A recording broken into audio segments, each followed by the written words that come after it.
요한복음 4장 5절부터 좀 깁니다. 23절까지 함께 우리 교독하겠습니다. 죄송합니다. 교독하기 전에 저에게 처음 방문하신 분이 계신데 제가 보기에 저 정면에 계신 분인데 먼저 따뜻하게 박수 좀 환영해 주시기 오늘 내용이 좀 기니까 여러분들이 내용 좀 생각하시면서 이미 잘 알고 계신 말씀의 내용이긴 하지만 잘 기억해 두시면 설교 시간에 따라가는데 어려움이 없을 것으로 그렇게 생각이 듭니다. 요한복음 4장입니다. 우리 5절부터 23절까지 교독하고 23절을 함께 읽겠습니다. 사마리아에 있는 수가라는 동네에 이르시니 야곱이 그 아들 요셉에게 준 땅이 가깝고 거기도 야곱의 인물이 있더라. 예수께서 그를 보시다가 떠나여 건물 곁에 들어가시니 때가 6시쯤 되었더라. 사마리아 여자 한 사람이 물을 기르러 왔음에 예수께서 물을 좀 달라 하시니 이는 기자들이 먹을 것을 사러 그 동네에 들어갔습니다. 사마리아 여자가 이르되 당신은 유대인으로서 어찌하여 사마리아 여자인 나에게 물을 달라 하나이까 하니 이는 유대인이 사마리아인과 상종하지 아니함이로라. 예수께서 대답하여 이르시되 내가 만일 하나님의 선물과 또 내게 물 좀 달라 하니가 누구인 줄 알았더라면 내가 그에게 뭐하러 했을 것이요 그가 생수를 내게 주었습니다. 여자가 이르되 주여 물기를 그릇도 없고 이 우물은 깊은데 어디서 당신이 그 생수를 얻겠사옵나이까. 우리 조상 야곱이 이 우물을 우리에게 주셨고 또 여기서 자기와 자기 아들들과 짐승이나 마셨는데 당신이 야곱보다 나쁘니까. 예수께서 대답하여 이르시되 이 물을 마시는 자마다 다시 목마르려니와 내가 주는 물을 마시는 자는 영원히 목마르지 않게 하리니 내가 주는 물은 그 속에서 영생하도록 솟아나는 샘물이 있느니라. 여자가 이르되 주여 그런 물을 내게 주사 목마르지도 않고 또 여기 물기로 오지도 않게 하옵소서. 이르시되 가서 내 남편을 불러오라. 여자가 대답하여 이르되 나는 남편이 없나이다. 예수께서 이르시되 내가 남편이 없다는 말이 옳도다. 너희 남편 5이 있었고 지금 있는 자도 내 남편이 아니니 내 말이 추함됩니다. 여자가 이르되 주여 내가 보니 선지자로소이다. 당신들이 말은 예배할 곳이 예루살렘에 있다 하더라. 예수께서 이르시되 여자여 내 말을 믿으라. 이 산에서도 말고 예루살렘에서도 말고 너희가 아버지께 예배할 때가 이르리라. 못하는 것을 얘기하고 구원이 유대인에게서 나니라. 아버지께 참되게 예배하는 자들은 영과 진리로 예배할 때가 오나니 곧 이때라. 아버지께서는 자기에게 이렇게 예배하는 자들을 찾으시느니라. 아멘. 이 시간 우리 하늘면 성가대 특별 찬양 읽겠습니다. 우리 백중기 지사님께서 동영상 촬영 좀 해주시겠어요? 셀폰 가지고 계시면.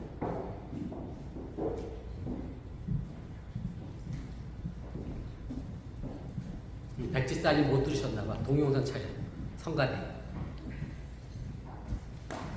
이왕이면 고화질로 찍어주시고 고맙겠습니다.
귀한 찬양에 감사를 드립니다. 아시는 것처럼 2주 전에 남들이 다 걸리는 코로나에 저희 부부도 예외 없이 걸렸습니다. 제가 한 3년 동안 한 번도 안 걸리길래 저는 잘 넘어간다 그랬더니 말이 씨가 됐는지 한 3일 열이 나고 고생을 많이 했고, 물론 지금도 기침이 자꾸 나고 목이 잠겨서 고생합니다만은 또한 시간이 지나가면 괜찮으리라 생각이 듭니다. 제가 코로나 확진을 받고 주치의에게 전화를 걸어서 약을 처방받았습니다. 아시는 대로 팍슬로비드라고 하는 약이고요. 이 팍슬로비드는 단백질 분해 효소를 차단해서 바이러스가 복제에 필요한 단백질 생성을 마감으로 해서 바이러스가 더 이상 증식하지 않도록 막아주는 약이 팍슬로비드입니다. 그러니까 바이러스는 살지 못하게 하고 건강한 몸의 세포를 살려내는 약이라 그렇게 말할 수 있을 겁니다. 코로나로 인해 외출을 하지 못해서 여러 교우들의 사랑으로 제가 이런저런 음식과 약과 참 보지도 못한 건강식품들을 제가 배달받았는데, 그런데 다 경험이 있으셨겠지만 먹긴 먹는데 무슨 맛인지 제대로 느끼지 못하고 그저 배고픔과 살기 위해서 먹었고 입맛이 없었던 그런 경험을 했습니다. 아마 건강했을 때 먹었다면 정말 맛있게 먹을 수 있는 그런 음식들이었는데 몸이 건강하지 못하니까 음식의 맛도 제대로 느끼지 못하는 것을 경험하게 됐습니다. 음식을 먹는 것은 단순히 살기 위해서만은 먹는 것은 아닙니다. 물론 아직도 가난한 나라에서는 살기 위해서 음식을 목숨을 연장하는 측면에서 먹는 나라도 많이 있습니다만은, 제가 오늘 아침에 참 개탄스러운 뉴스를 봤습니다만은 제가 옛날 사람이라 그렇습니다. 개 키우시는 분들 이해하시면 좋겠고요. 개 생일을 맞았다고 해서 개 케이크 만들고 생일상을 차려주고 100개신을 함께 가서 온천서 스파를 하고 막 이런 뉴스가 나와서 죄송합니다. 개는 개같이 키워야 되는데 저걸 개를 사람으로 보니 외국은 개도 유산도 물려받는다 그러면서 개가 죽을 때까지 누가 관리해 주는 사람들이 있다 이런 뉴스가 나오길래 참 세상이 말세가 되긴 됐나 보다. 죄송합니다. 개 키우는 분들 이해하시고, 저는 개는 개같이 키워야 된다는 사람 입장이라 그래서 그런 뉴스를 보면서 제가 마침 또 오늘 이 설교도 내용이 그러길래 아직도 가난한 아프리카 나라를 굶어주는 사람이 있는데 어떻게 저렇게 개를 키워나가는 게 지금 제대로 된 세상인가 이런 생각을 아무튼 하게 됐습니다. 그래도 일정 동안 정도의 수준에 올라가면 사람들은 목숨을 연장하기 위해 먹지는 않습니다. 그때부터는 음식을 즐기기 위해서 먹지요. 내가 행복하기 위해서 그 음식의 맛을 느끼면서 내 인생의 삶을 더하기 위하여 우리가 음식을 먹게 됩니다. 지금 우리는 사순절 두 번째 주일을 보냅니다. 예수님이 이 땅에 오셔서 고난을 받으시고 십자가를 지신 것은 이 땅에 있는 여러 생명들을 살려내기 위하여 겪으신 고난입니다. 그래서 예수님의 십자가의 죽음은 살림을 위한 죽음이었습니다. 예수님의 살림은 단지 사람을 목숨을 연장하는 것이 아니라 이 세상을 살만 나도록 살게 하기 위하여 이 세상을 정말 즐겁고 행복하게 우리가 살아가도록 하기 위하여 십자가에서 우리를 위하여 대신 죽었다고 하는 사실을 여러분들이 믿으시기를 바랍니다. 살만 나는 세상 그리고 신명나는 축제의 삶을 이루고 싶어 하신 예수님을 그린 것이 요한복음이 표현한 예수님의 모습입니다.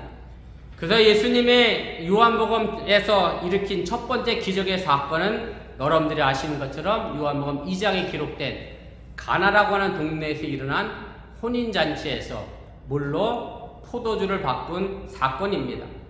포도주가 떨어져서 결혼 축제의 분위기가 망가져가는 상황에서 예수님은 물을 포도주로 변화시켜서 축제를 이어가게 하셨고 그 결혼식을 살려내셨다는 말씀입니다. 이 기적은 이스라엘 백성들이 애굽의 바로의 노예로 있을 때에 모세가 이스라엘을 해방시키기 위하여 하나님의 능력으로 재앙을 일으킨 10가지 재앙 가운데에 첫 번째 재앙과 아주 대조적으로 비교가 됩니다. 모세가 일으킨 그 첫 번째 재앙은 바로 나일강의 물을 피로 물들이는 것이었습니다. 이집트의 생명의 근원인 물을 피로 물들였다라고 하는 얘기는 결국 모든 생명의 죽음을 의미하기도 합니다.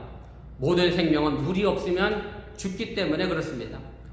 이와 대조적으로 요한복음 2장 1절의 가나의 결혼잔치 기적은 물을 포도주로 만듦으로 말미암아 그야말로 삶을 축제로 살맛나게 살려내는 세상으로 만들어낸 기적이라고 하는 말씀입니다. 그런데 놀랍게도 요한복음 2장 9절 말씀에 보면 이 포도주가 어디에서 났는지 잔치를 맡은 주인도 몰랐고 손님도 몰랐고 오직 예수의 명령에 따라 움직였던 순종했던 물을 떠온 하인들만 이 포도주가 어디에서 나왔는지 알았다라고 증언하고 있습니다. 세상의 변화를 원하지 않고 자신의 위치를 지켜내고자 하는 기득권을 가지고 있는 사람들은 이 기적을 알지 못합니다. 세상 속에 여전히 살아가면서 세상과 함께 살아가는 사람들은 이 기적의 의미를 알지 못한다라고 하는 얘기입니다. 그러나 오히려 가지고 올 것은 물밖에 없는 이 하인들만이 이 포도주가 어디서 나는지를 알았습니다. 변화를 원하는 사람들이 알고 있었다라고 하는 얘기고, 예수 그리스도와 함께 이 세상에 따라 살아가지 않는 우리들은 그 근원이 어디서부터 출발하고 있는지 알고 있다는 그런 말씀입니다. 저의 첫 목회지는 강원도 영월입니다. 이 강원도 영월이 지금도 영월 군인지는 모르겠습니다만은 이 영월을 가려고 하면 주천이라고 하는 동네를 지나갑니다. 지금은 고속도로가 잘 뚫려 있어서 바로 고속도로 중앙고속도로 타고 내려갑니다만은 제가 부임할 당시만 해도 이 주천을 거쳐서 영월 읍으로 들어갔습니다. 그때 당시 감리사님이 주천교회 목사님이었기 때문에 제가 주천교회 들러서 감리사님과 함께 영월 문산리에 있는 문산교회 첫 부임을 해서 제가 담임전도사로 목회를 시작을 했습니다. 그런데 이 동네가 주천이라고 불려지는 재미있는 전설의 이야기가 있습니다. 이 주천은 한문으로 되어 있고요. 한문으로 술주자와 내천자를 씁니다. 그래서 그냥 쉬운 우리말로 풀어보면 술샘이 있는 동네가 주천입니다. 이 주천에 얽힌 전설은 이렇게 됩니다. 이 마을에 술이 나오는 샘이 있었고요. 저는 아직 가보진 못했습니다. 저도 영월서 목회하면서 그 샘을 용케 사람의 신분을 알아보고 신분에 따라 다른 두 종류의 술을 내놓게 됩니다. 저는 청주를 본 적이 없어서 어떻게 생겼는지 모르겠습니다만 양반이 가면 맑은 청주가 나오고 상놈이 가면 텁텁한 탁주가 나오는 그런 주천이 있었는데, 하루는 그 마을에 살던 상놈 하나가 양반의 청주를 마시고 싶어서 양반의 행세를 하고 그 샘에 갑니다.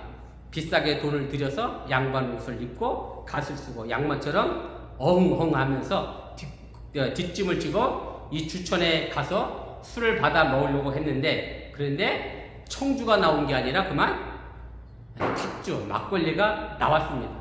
그래서 이 상놈이 화가 났습니다. 평소에도 양반 대접 못 받아서 상놈으로 구박받고 사는데 누구마저도 이 샘마저도 나를 차별하는구나. 화가 나서 막대기로 구멍을 쑤셨더니 그 뒤로는 술은 나오지 않고 물만 나오게 됐다라는 것이 주천이란 동네에 얽힌 그런 전설입니다.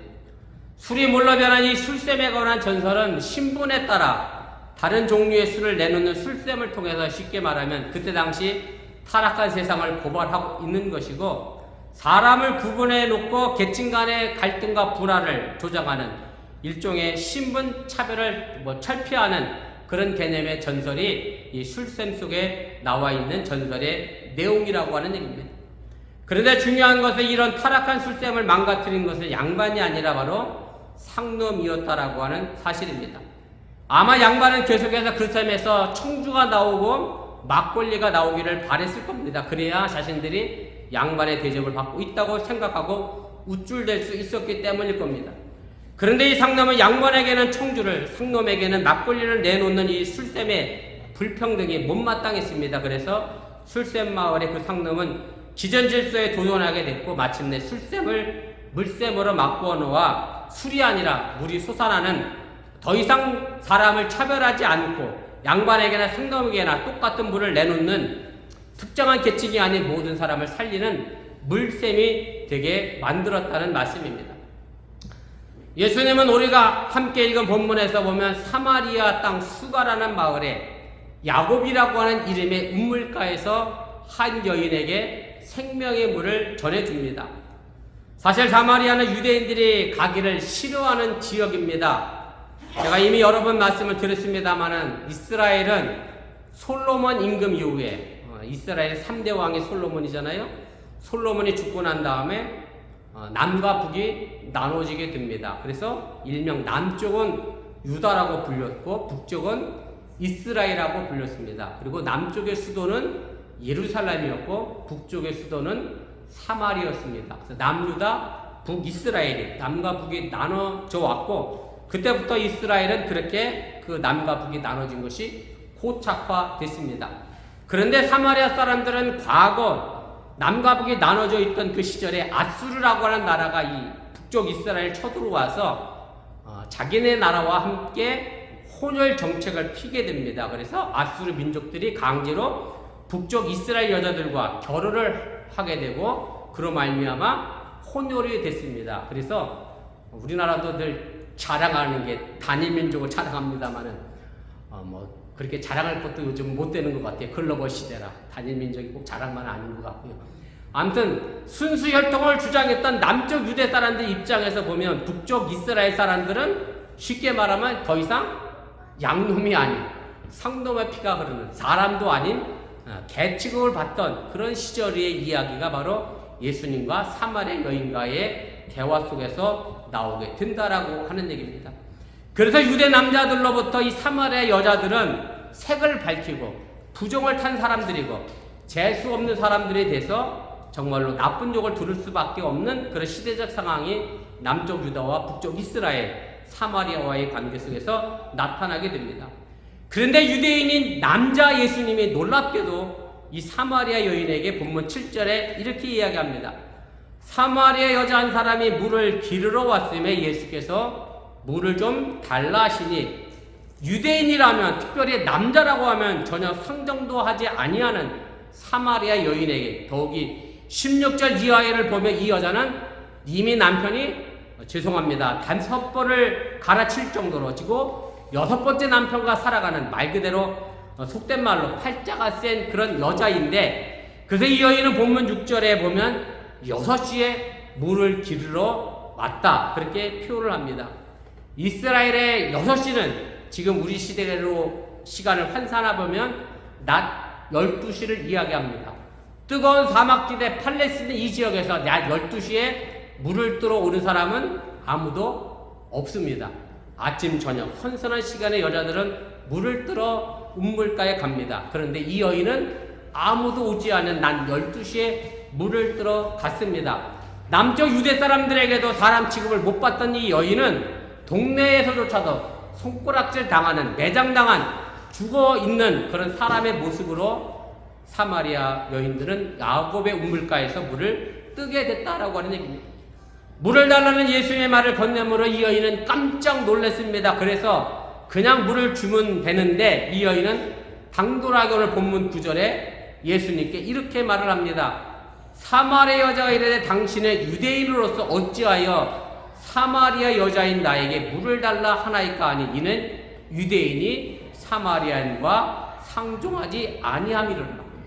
이 여인의 질문에는 유대인의 혈통주의, 단일민족을 비웃는 듯한 저한 의식이 담겨져 있습니다. 그래서 예수님 본문 10절에서 오히려 이 여인에게 이렇게 답을 해줍니다. 예수께서 대답하여 이르시되 내가 만약 하나님의 선물과 또 내게 물을 좀 달라는 이가 누구인 줄 알았더라면 내가 그에게 구하였을 것이요 그가 생수를 내게 주었으리라. 물을 달라고 한 예수님이 오히려 이 여인에게 생수를 주겠다라고 제안을 합니다. 그리고 14절 말씀에 보면 이렇게 되어 있습니다.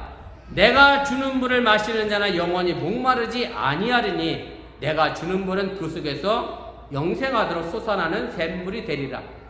이 대화 속에서 이 여인은 예수님 말씀하고 있는 물에 대하여 오해를 하게 됩니다. 이 여인은 매번 음물을 찾아와서 물을 떠갔는데 이제 그런 노력과 그런 수고가 필요하지 않는 신비한 물을 달라고 예수님께 얘기합니다.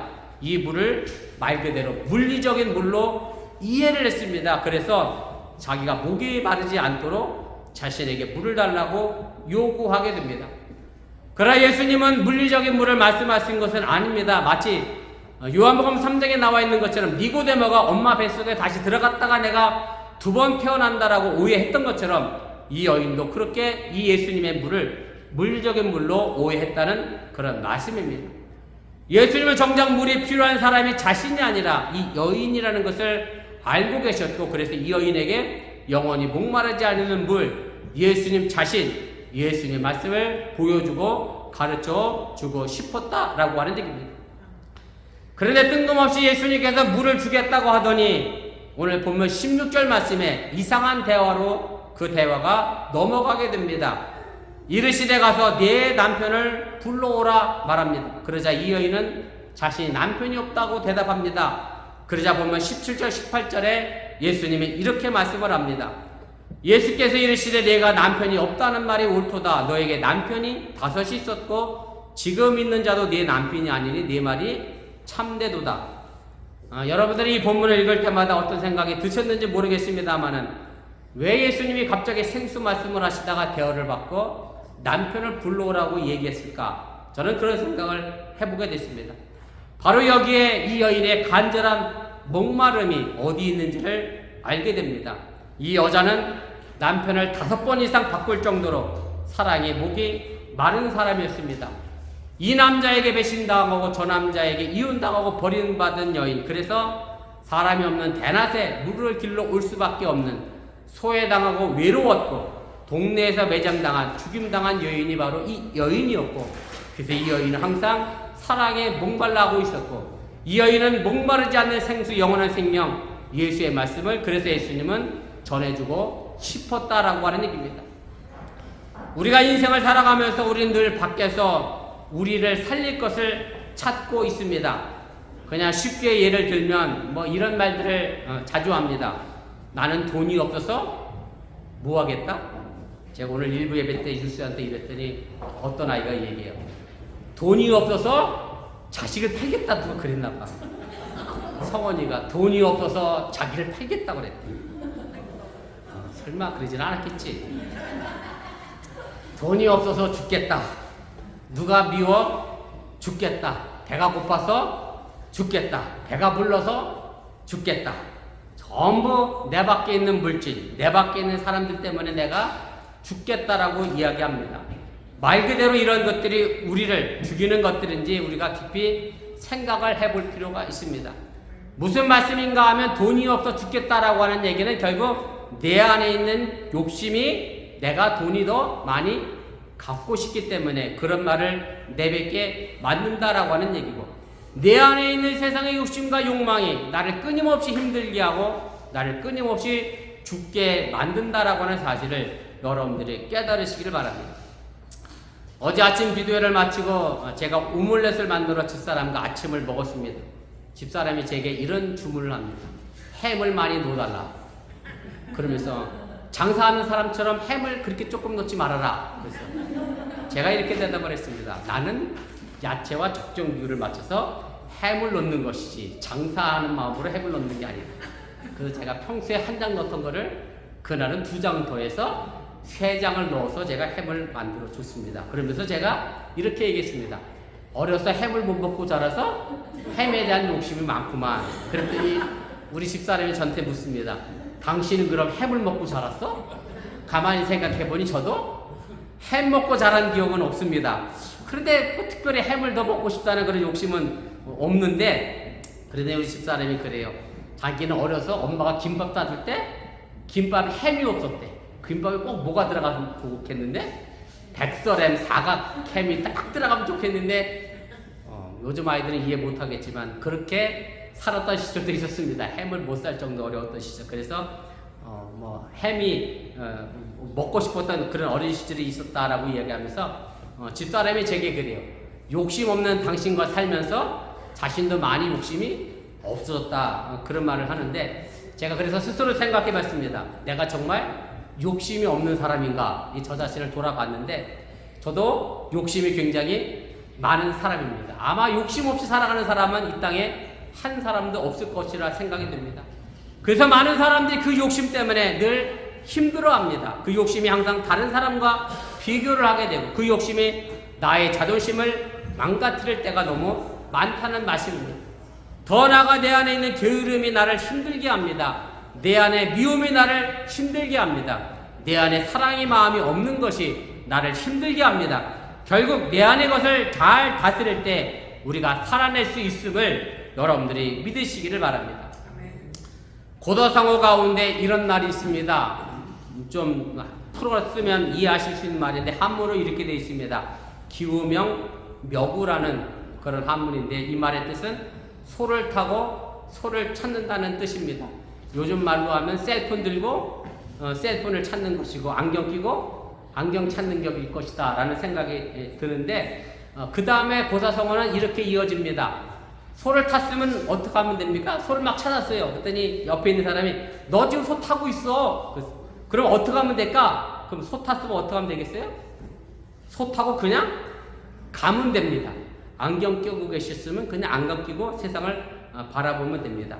제가 무슨 말씀을 드리려고 하냐면 우리 신앙인들은 모든 만물이 다 하나님 안에 있습니다. 하나님은 천지를 창조하셨고 우리를 만드셨습니다. 그래서 우리는 모두 다 이 세상 모두 다 하나님 안에 있습니다. 그래서 우리는 굳이 밖에 있는 하나님을 찾을 이유가 없습니다. 하나님 안에 있으면서 우리는 여전히 누구를 찾고 있느냐 하면 하나님을 찾고 있습니다. 하나님이 어디 계시느냐? 하나님은 나를 돕고 계시느냐? 하나님이 정말로 나를 사랑하시느냐? 의심을 갖고 계속해서 하나님을 찾고 있습니다. 그러나 우리가 밖에서 자꾸 뭔가를 자꾸 찾으려고 한다면 그것은 이미 우상이 되어버립니다. 우리는 이미 하나님 안에 거하 있기 때문에 그냥 하나님과 함께 동행하며 하나님과 함께 사랑하면 됩니다. 소를 타고 소를 찾을 이유는 없기 때문에 그렇습니다. 우물가의 여인은 예수님을 만나고 그 안에서 생명력을 발견하게 됩니다. 그래서 물을 뜨기 위해 들고 왔던 물동이를 버려두고 더 이상 그 여인에게는 물동이가 필요 없어졌습니다. 동네로 들어가 이렇게 외치게 됩니다. 28절 30절 말씀입니다. 여자가 물동이를 버려두고 동네로 들어가서 사람들에게 이르되 내가 행한 모든 일을 내게 말한 사람을 와서 보라. 이는 그리스도가 아니냐 하니 그들이 동네에서 나와 예수께 오더라. 이 사마리아 여인은 예수님과 대화해서 자신 안에 있는 생명력을 발견하게 되고 그리스도를 발견하게 됩니다. 예수님이 이 여인에게 준 물은 다른 것이 아니라 바로 살려내는 예수님의 가르침이었고 나도 살고 남도 살리는 가르침, 바로 이것이 예수님 자신이 보여주신 생명의 말씀임을 여러분들이 믿으시기를 바랍니다. 지금은 볼 수 없는 유물이 됐습니다만은 저 어렸을 때는 저희 집 마당에 뒷마당에 이런 것이 있었습니다. 펌프라고 그랬던 것 같은데 여러분들도 보셨는지 모르겠습니다. 우리 동네에도 우리 집밖에 없었습니다. 있는 집만 있던 게 펌프였어. 다 어디 가서 떴겠어요. 운물에서 이렇게 퍼 올려서 물 쓰던 시절이었는데 근데 이 펌프는 그냥 물이 안 나옵니다. 여러분들이 아시는 것처럼 어떻게 물이 나오죠? 물 한 바가지 위에 붓고 열심히 펌프질해야 그래야 그 속에서 물을 끌어올리게 됩니다. 그 한 바가지 물을 붓는 것을 가지고 마중물이라고 합니다. 마중물이 없이는 이 펌프는 결코 물을 끌어올릴 수가 없습니다. 예수님의 가르침은 바로 우리 마음속에 마중물입니다. 예수님의 생명의 말씀이 내 속에서 생수를 끌어낼 수 있다는 사실을 여러분들이 기억하시고 끊임없이 생수를 끌어내어 나도 살리고 남도 살려낼 수 있는 저와 여러분들의 삶이 될 수 있기를 주님의 이름으로 간절히 부탁을 드립니다. 그리고 예수님은 뜬금없이 네 남편을 데려오라 그러더니 이어지는 대화가 참된 예배와 거짓 예배로 나아가게 됩니다. 사마리아 여인은 예수님께 이렇게 질문합니다. 남쪽 유대 사람들은 예루살렘 성전 가서 예배 드리는 게 옳다 그러고 우리 북쪽 이스라엘 사람들은 사마리아에 있는 그리신산에 있는 성전에 가서 예배해야 한다는데 어느 쪽 가서 예배하는 게 진짜 예배입니까? 이렇게 물었을 때 예수님은 결코 장소가 중요하지 않다. 두 장소를 모두 부정하게 됩니다. 소를 탄 다음에야 소를 찾을 이유가 없습니다. 하나님 안에 있는 우리들의 삶의 모습 속에는 하나님께로 향한 진정한 마음과 자세, 영과 진리의 말씀만 있다라고 하면 어디서든지 우리는 진정한 예배자가 될 수 있다는 사실을 기억하시고 바로 이 시대에 그런 예배자를 찾고 있음 또한 여러분들이 믿으시기를 바랍니다. 하나님은 우리가 흔히 오해하고 있는 것처럼 교회 안에만 계시지 않습니다. 하나님이 보시는 것은 화려한 건물고 화려한 음악이 아니라 하나님을 향한 예배자의 중심과 예배 임하는 태도라는 것을 기억하시고 그 마음을 가지고 살아있는 삶의 모습들을 바로 이것을 통해서 살아있는 예배자로서의 삶을 여러분들이 살아갈 수 있기를 주님의 이름으로 부탁을 드립니다. 지금 나는 말 그대로 살리는 삶을 살고 있는지 아니면 죽이는 삶을 살고 있는지 살펴보시길 바랍니다. 예수님의 고난과 십자가의 죽음으로 우리는 살려내고 살만 나는 세상을 살아가게 하셨던 것처럼 여러분들의 신앙과 삶이 나를 살리고 가족을 살리고 교회를 살리고 이웃을 살려내는 삶이 될 수 있기를 주님의 이름으로 간절히 축원을 드립니다. 기도와